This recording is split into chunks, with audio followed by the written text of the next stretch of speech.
బీరకాయ తొక్కలు పచ్చడి ఎలా చేసుకుందాం చూద్దామండి. బీరకాయ తొక్కలు తీసి పెట్టుకున్నాను. 1 కేజీకి తొక్కలు అవి వచ్చాయి. టమాటాలు ఒక 6 తీసుకున్నాను. పుదీనా ఒక గుప్పిడు, కొత్తిమీర ఒక గుప్పిడు, ఒక 10-15 పచ్చిమిర్చి, ఒక 7-8 ఎండుమిరపకాయలు అయితే తీసేసుకున్నాను. దాంట్లోకి కావలసిన ఐటమ్స్ కూడా చూసేద్దాం. శనగపప్పు 2 స్పూన్లు, మినపప్పు 2 స్పూన్లు, ధనియాలు 2 స్పూన్లు, వేరుశనగలు 2 స్పూన్లు, చిన్న అల్లం ముక్క చిన్న చిన్న ముక్కలుగా కట్ చేసి పెట్టుకోవాలండి. అవన్నీ కూడా రెడీ చేసి పెట్టుకున్నాము. ఒక 4 గరిటెలు ఆయిల్ వేసేసుకుందామండి. బీరకాయ తొక్కలు అవన్నీ వేపుకోవాలి కదా. ఫస్ట్ శనగపప్పు వేసేసుకుందాం, తర్వాత మినపప్పు వేసేసుకుందాం, వేరుశనగుళ్ళు వేసేసుకుందాం,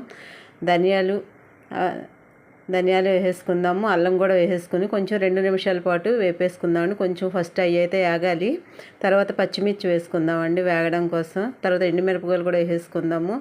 అవి కూడా కొంచెం ఒక 2 నిమిషాలు వేగాలండి. పచ్చిదనం అన్నది పోవాలి.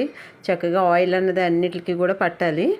మంచిగా వేగిపోయిన తర్వాత మనం కోసి పెట్టుకున్న పుదీనా, కొత్తిమీర 2 కూడా వేసుకోవాలండి.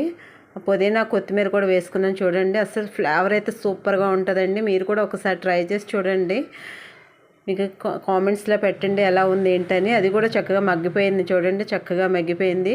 అవి మగ్గిపోయినవి ఒక మిక్సీ జార్లోకి తీసేసుకుందామండి. మిక్సీ జార్లో తీసుకుని 4 వెల్లుల్లిపాయలు రబ్బలు వేయాలండి.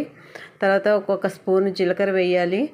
వేసిన తర్వాత అందులోకి ఆయిల్లోకి బీరకాయ తొక్కలు, టమాటాలు కూడా కోసి పెట్టేస్తాం కదా, అవి కూడా వేసేయాలండి. ఒక నిమ్మకాయ సైజ్ అంతా చింతపండు వేసేసుకోవాలండి. చింతపండు కూడా ఉడికితే చక్కగా మెత్తగా అయిపోతుంది. చింతపండు కూడా వేసేసుకుని బాగా మగ్గబెట్టేసుకోవాలి చూడండి.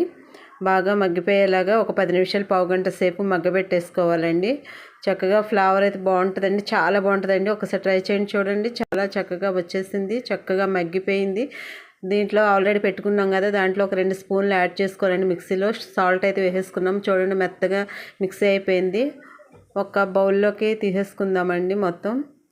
ఒక బౌల్లోకి మొత్తం తీసేసుకుందాం. చట్నీ అయితే తీసేసుకుని మళ్ళీ మనము పెనం పెట్టేసుకుందామండి. పెనం పెట్టుకుని ఒక 2-3 గరిటెలు అయితే ఆయిల్ వేసేసుకుందాము. తాలింపు దినుసులు రెడీ చేసుకుని పెట్టుకున్నాం చూడండి. మినపప్పు, శనగపప్పు, ఎండుమిర్చి, జీలకర్ర, ఆవాలు, కరివేపాకు, వెల్లుల్లిపాయలు అన్నీ కూడా పెట్టుకున్నామండి. ఫస్ట్ శనగపప్పు, మినపప్పు అయితే వేసేసుకున్నాము.